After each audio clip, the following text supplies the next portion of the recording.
Maternal Portrait in 1925. When researchers zoom in on the child's face, they are left speechless. At the Institute of Forensic Anthropology at the University of Chicago, Dr. Marcus Rivera examines a photograph that had just arrived as part of an anonymous donation.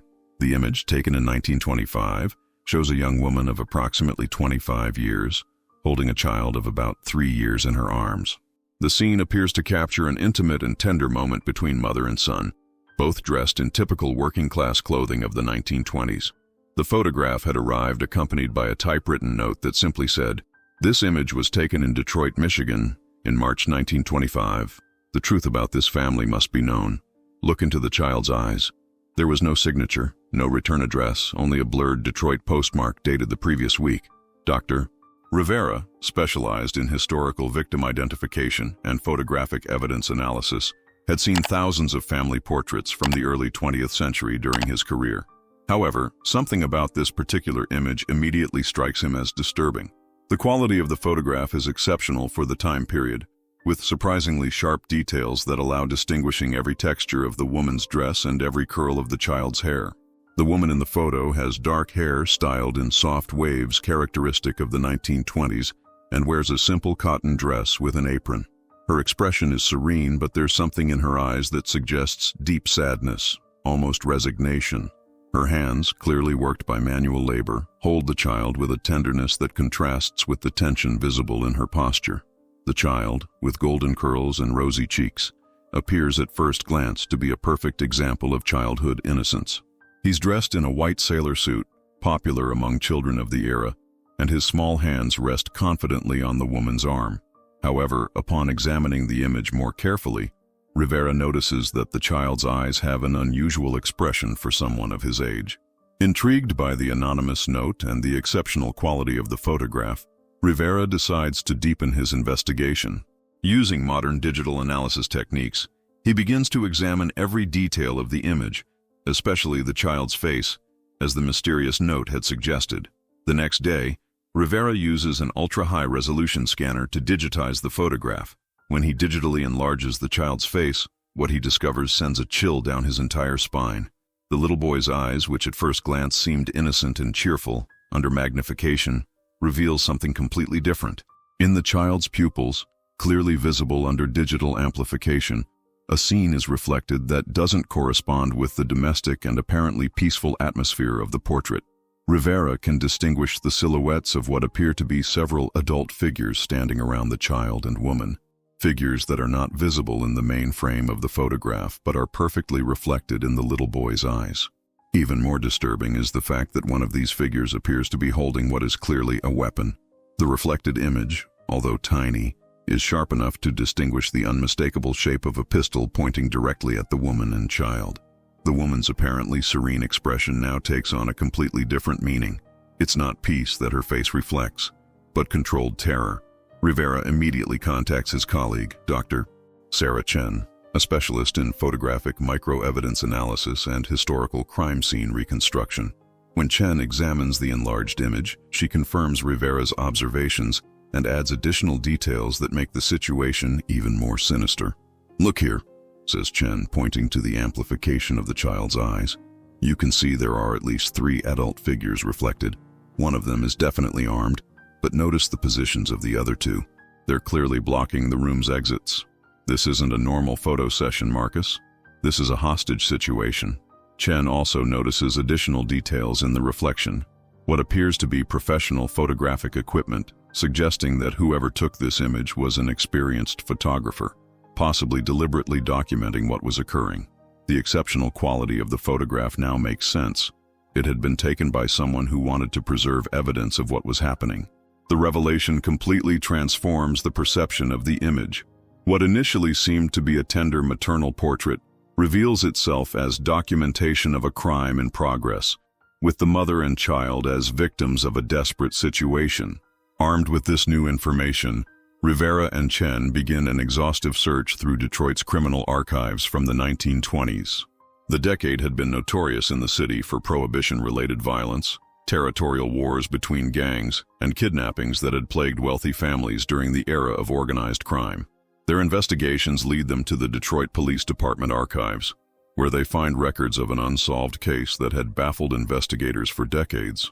In March 1925, Catherine Morrison, 24 years old, and her son Thomas, 3 years old, had disappeared from their apartment in the Corktown district without a trace. Catherine had been the wife of James Morrison, an accountant who worked for several establishments that, according to subsequent investigations, were fronts for alcohol smuggling operations. James had been found dead in the Detroit River 2 weeks before his family's disappearance, apparently murdered for refusing to alter account books to hide illegal profits from his employers. Police records show that Catherine had contacted authorities days before her disappearance, claiming she had received threats from men looking for documents that James had supposedly hidden before his death. According to her testimony, these men believed she knew the location of evidence that could incriminate prominent figures in smuggling operations. The detective in charge of the case, Robert Hayes, had meticulously documented his investigations. In his notes, Hayes wrote, "Mrs. Morrison insists that her husband had photographed compromising documents before his death and had hidden both the original documents and the photographs in a location that only she knew. The suspects apparently believe that by torturing her, they can obtain this information." The description in police records perfectly matches the scene reflected in young Thomas's eyes. Hayes had theorized that the kidnappers had decided to photographically document their interrogation, possibly to send proof of life to those who might be willing to pay ransom, or to use the images as evidence of their threats against others who might have valuable information. Rivera and Chen's investigation leads them to examine more deeply the identity of the photographer who had captured this image. Technical analysis of the photograph reveals specific characteristics that suggest the use of high-end professional equipment, particularly a large-format camera with specialized lenses that were extremely expensive and uncommon in 1925. A search of Detroit's commercial records from the era reveals that only 3 photographic studios in the city had access to this type of equipment. One of these studios, Morrison Professional Photography, no family relation to the victims, had been owned by Vincent Morrison, a photographer who specialized in discreet documentation for private clients. FBI records, recently declassified, reveal that Vincent Morrison had been under surveillance since 1924 for his suspicious connections with criminal organizations. Apparently, Morrison not only photographed legitimate social events, but also provided documentation services for illegal activities, from blackmail evidence photographs to documentation of interrogations to intimidate potential victims. A report by federal agent Thomas Walker, dated April 1925, describes Morrison's operations. The subject operates as an independent photographer, but maintains regular connections with the city's most prominent smuggling organizations. Our sources indicate he provides photographic documentation services for threats, extortion, and other criminal acts. His work is particularly valued for the technical quality that allows using the images as effective evidence for intimidation. Rivera discovers that Morrison had disappeared from Detroit in May 1925, barely 2 months after the estimated date of the photograph. Immigration records show he had traveled to Mexico, from where he apparently had operated similar services for international criminal organizations until his death in 1934. The connection between the photographer and the kidnappers suggests that the documentation of Catherine and Thomas Morrison's interrogation had been part of a carefully planned operation, possibly designed not only to extract information, but also to create blackmail material against others who might have connections to the smuggling operations that James Morrison had been documenting. The repeated mention in police archives of documents that James Morrison had hidden before his death deeply intrigues Rivera. If these documents really existed and contained evidence of high-level criminal operations, they could explain not only Catherine and Thomas's kidnapping, but also why the case had never been officially solved. A deeper search into FBI archives reveals that James Morrison had not simply been an accountant employed by illegal establishments, but a federal informant who had been gathering evidence against a corruption network that extended from local smuggling operations to high-level government officials in Michigan and Ohio. According to federal archives, James had been secretly photographing financial documents, correspondence, and payment records that demonstrated connections between organized crime and prominent politicians, judges, and law enforcement officials. His work had been so meticulous that federal agents considered him their most valuable source for building cases against figures who had previously been untouchable. A confidential memorandum from the director of the FBI's Detroit office, dated 2 days before James's murder, warned, "Morrison has gathered evidence that could result in the prosecution of at least 12 prominent public figures, including 2 state judges and a congressman. However, we have received information that his cover has been compromised and his life is in immediate danger. The memorandum continued explaining that James had insisted on continuing his work despite the threats, but had taken precautions to hide copies of all his evidence in multiple locations. Morrison claims to have created a comprehensive archive of photographic evidence that he has hidden in locations known only to him and potentially his wife. This evidence reportedly includes not only financial records, but also photographs of meetings between criminal leaders and corrupt officials. The search for these documents had apparently been the real motivation behind Catherine and Thomas's kidnapping.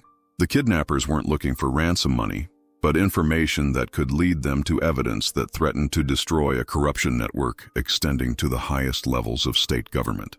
As Rivera and Chen deepen their investigation, they discover that the corruption network James Morrison had been documenting was even more extensive than FBI archives had initially suggested. Declassified documents reveal names of figures who had shaped Michigan politics for decades, all apparently connected through their financial links to smuggling operations.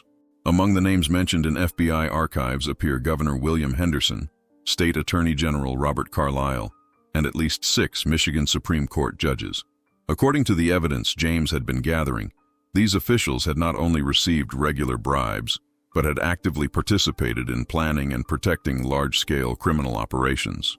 A particularly revealing document, dated February 1925, describes a meeting secretly photographed by James in which Governor Henderson had personally discussed territorial distribution of smuggling operations among different criminal organizations. According to FBI notes, James had managed to photograph this meeting from a hidden compartment in the building where it took place. Chen discovers additional evidence suggesting that James's murder and his family's kidnapping had been ordered directly from the governor's office. An intercepted telegram, sent from Lansing to Detroit the day before James's murder, contained the coded message: "The accountant problem must be permanently resolved before he can testify."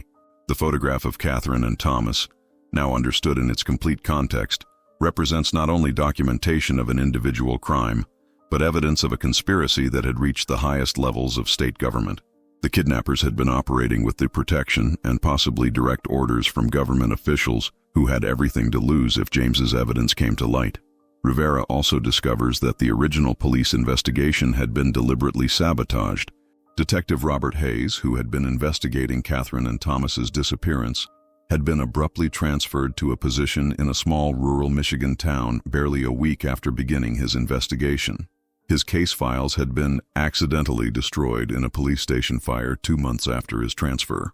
More detailed analysis of the photograph using state-of-the-art digital enhancement techniques reveals additional details that paint an even more horrifying picture of what Catherine and Thomas Morrison had faced during their kidnapping. Rivera and Chen managed to extract additional information from the reflections in the child's eyes that had been impossible to detect with previous technology. The new amplifications show that the interrogation had been carried out in what appeared to be the basement of an industrial building, possibly a warehouse in Detroit's Port District. The reflections reveal the presence of equipment suggesting this had not been the first interrogation. There are tables with instruments that had clearly been designed for torture, and evidence that the room had been regularly used for this purpose. Even more disturbing is the discovery that Catherine shows visible signs of previous abuse. Marks on her arms, barely visible in the original photograph but clearly distinguishable under magnification, suggest she had been tortured for days before this image was taken. Her serene expression is now understood as the resignation of someone who had been broken by days of brutal interrogation. Little Thomas also shows signs of trauma. His posture, initially interpreted as a child's natural confidence in his mother's arms, under more detailed analysis, reveals the rigidity of someone who had witnessed incomprehensible violence. His small hands, which seemed to rest casually on Catherine's arm, actually grip her with the desperation of a terrified child. Chen discovers additional evidence that this photograph had been taken as part of a series. Marks in the background of the image suggest multiple photographs had been taken, possibly documenting the interrogation's progression. The professional quality of the image now has a sinister purpose. It had been designed to preserve detailed evidence of the victim's suffering, possibly to send to others as a warning. An analysis of the light in the photograph indicates it had been taken during daylight hours, suggesting the kidnapping and interrogation had lasted at least 24 hours when this image was captured.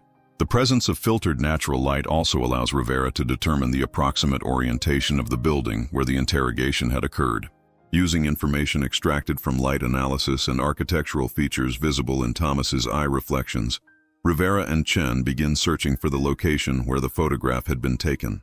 Light patterns suggest a basement with east-facing windows, and structural characteristics visible in the background indicate a building of typical 1920s industrial construction.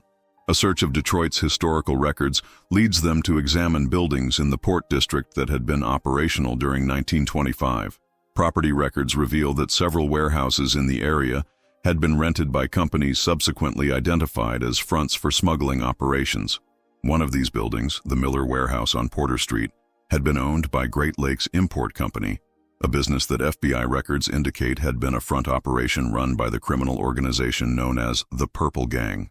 Records show this building had been used not only to store contraband alcohol, but also as an interrogation center to deal with informants and competitors.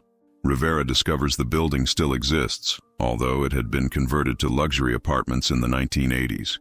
With help from local authorities, he obtains permission to examine the building's original basement. What they find there confirms their worst suspicions about what had happened to Catherine and Thomas Morrison. The basement, although renovated, still preserves architectural features that match exactly what they had observed in the photograph's reflections. More significantly, during the 1980s renovation, workers had found evidence of modifications that had clearly been designed for interrogations. Wall anchors for restraints, a drainage system that had been added to facilitate cleaning, and walls that had been soundproofed. Renovation records also document the discovery of several personal objects that had been left in hidden spaces of the basement, including pieces of jewelry, personal photographs, and other articles suggesting multiple victims had been held there for extended periods. Among these objects, Rivera finds a small child's shoe that matches exactly the style and size Thomas Morrison would have worn. The discovery of Thomas's shoe in the old warehouse basement provides Rivera with the physical confirmation he needed to definitively establish the connection between the photograph and the site where the crime had occurred. However, what they find next exceeds all their expectations and provides evidence that had been waiting decades to be discovered. During a more exhaustive search of the basement, using metal detectors and ground-penetrating radar, the team discovers a false wall that had remained hidden during the 1980s renovation. Behind this wall, they find a sealed room that had served as a secret archive for the Purple Gang. Inside this room are hundreds of photographs, documents, and other materials that had been used for blackmail and intimidation during the 1920s. Among this material, Rivera finds not only the complete series of Catherine and Thomas Morrison photographs, but also the original documents James Morrison had been gathering before his death. The complete photographic series documents horror that had lasted at least a week. The images show the interrogation's progression, from the first photographs where Catherine still shows resistance, to the final images where her spirit had clearly been broken by days of torture. Thomas appears in all photographs, forced to witness his mother's suffering as part of the intimidation strategy. The documents James had gathered are even more revealing than FBI archives had suggested. They include not only evidence of government corruption, but also details of criminal operations extending internationally, with connections to smuggling networks in Canada, Mexico, and Europe. A letter found among the documents, written by Catherine during her captivity, provides the final testimony of what had occurred. In the letter, addressed to whoever may find this, Catherine describes how she had been tortured to reveal the location of James's evidence, but had resisted because she knew that revealing the information would mean death for both her and Thomas. "I know we won't survive this," Catherine wrote with trembling handwriting. "But I also know that if I give them what they want, many more innocent people will die. James died trying to expose the truth, and I cannot betray his memory no matter what they do to me." The evidence discovered by Rivera and Chen triggers one of the largest historical investigations in Michigan's history. The documents found in the secret room not only confirm suspicions about 1920s government corruption, but also reveal connections to crimes that had remained unsolved for decades. The contemporary investigation discovers that several government officials implicated in the corruption network had continued their political careers for decades, with some reaching positions of national power. Although most had already died, their estates faced civil lawsuits from families of victims of crimes they had facilitated. The University of Michigan establishes the James Morrison Archive as a research center dedicated to documenting unsolved historical crimes and government corruption. The original photograph of Catherine and Thomas becomes the archive's central symbol, representing both the horror of committed crimes and the power of preserved evidence to eventually bring justice. Dorothy Morrison Chen, Catherine Morrison's great-granddaughter.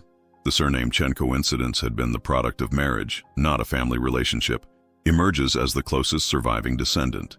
She had sent the photograph anonymously after finding it among her great-grandmother's possessions, without fully understanding its significance but instinctively feeling it contained important secrets. The site of the old Miller warehouse becomes a memorial for Catherine, Thomas, and other victims, whose remains are eventually identified through modern forensic investigation.